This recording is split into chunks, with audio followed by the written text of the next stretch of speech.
C'est le principal enseignement de ce premier tour. Le niveau d'abstention, jamais vu depuis 1958, témoigne de la persistance des fractures de la société française.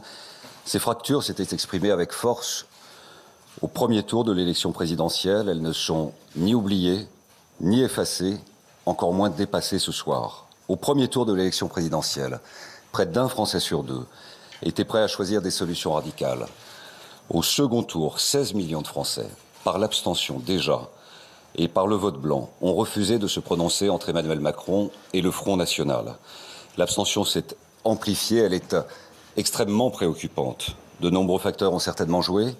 Une campagne présidentielle très longue, avec de multiples rebondissements. La volonté aussi, pour certains, d'enjamber ce scrutin législatif en oubliant fondamentalement les enjeux. Tout cela a peut-être dissuadé un peu plus encore les électeurs de se déplacer. Le deuxième enseignement est que si la coalition En Marche Modem vire en tête au premier tour, le second tour opposera quant à lui, dans la plupart des circonscriptions, un candidat de la droite et du centre à un candidat En Marche. Le débat est indispensable. Les Français aspirent à la clarté, clarté des convictions, clarté du débat, clarté sur les grands choix pour notre pays. Il reste donc une semaine pour mettre en lumière les différences qui existent entre nos candidats et ceux d'En Marche dans un débat projet contre projet, ouvert, profondément républicain et naturellement respectueux des uns et des autres. Les Français doivent savoir qu'En Marche veut un choc fiscal d'un niveau équivalent à celui que François Hollande a imposé aux classes moyennes.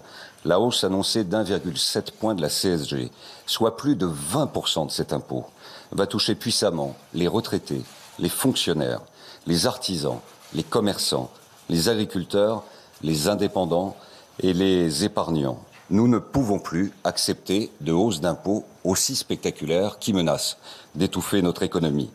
Nous voulons sortir du carcan des 35 heures. En Marche propose le statu quo. Nous avons entendu le cri de la ruralité qui s'est exprimé lors de la présidentielle. Nous n'oublions pas qu'un Français sur deux vit dans une commune de moins de 10 000 habitants. Nous demandons un moratoire sur la fermeture des services publics en milieu rural et nous demandons qu'à 1 euro investi pour la ville corresponde 1 euro investi dans la ruralité. Nous portons des valeurs de liberté, de responsabilité. Nous voulons réarmer puissamment l'État face au terrorisme, restaurer son autorité et tourner le dos au laxisme pénal, des exemples parmi tant d'autres de nos différences nombreuses avec En Marche. Parce que nous portons un projet de rassemblement de tous les Français, nous disons également à tous ceux qui se sont abstenus ou qui ont fait un choix différent au premier tour, à ceux qui ont exprimé un vote de colère, un vote d'exaspération, que notre pays attend des pouvoirs équilibrés et non concentrés dans un seul et même parti. Les projections en sièges annoncées montrent qu'un sursaut est indispensable pour le second tour de ces élections législatives. Il est en effet indispensable pour porter un maximum de candidats d'union de la droite et du centre à l'Assemblée nationale. Il est indispensable également car c'est bien dimanche prochain, dans une semaine, que les grands choix pour le pays vont se décider.